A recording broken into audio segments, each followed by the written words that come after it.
At 6:05 p.m. on Thursday, April 4th, 1968, Martin Luther King was shot dead while standing on the balcony outside his second-floor room at the Lorraine Motel in Memphis, Tennessee.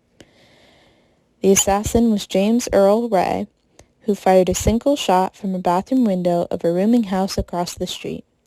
The assassination caused a major outbreak of racial violence that caused 40 deaths nationwide.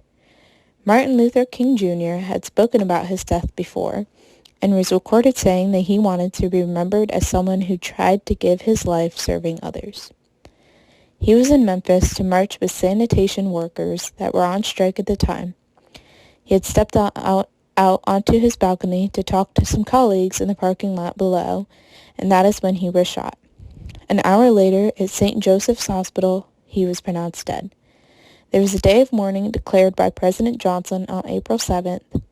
Many public businesses were closed, and in the following days, King's widow and thousands of others came to march in Memphis in remembrance of the king as well as in support of the sanitation workers.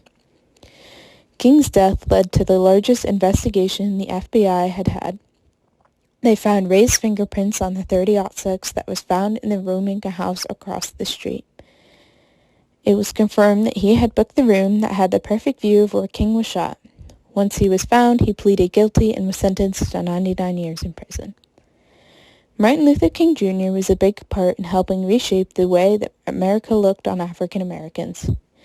He was a type of big push to finally get the new laws and acts put into place. He played a big part in the Montgomery bus boycott and was a big part in the Voting Rights Act of 1965 as well as the Civil Rights Act of 1964.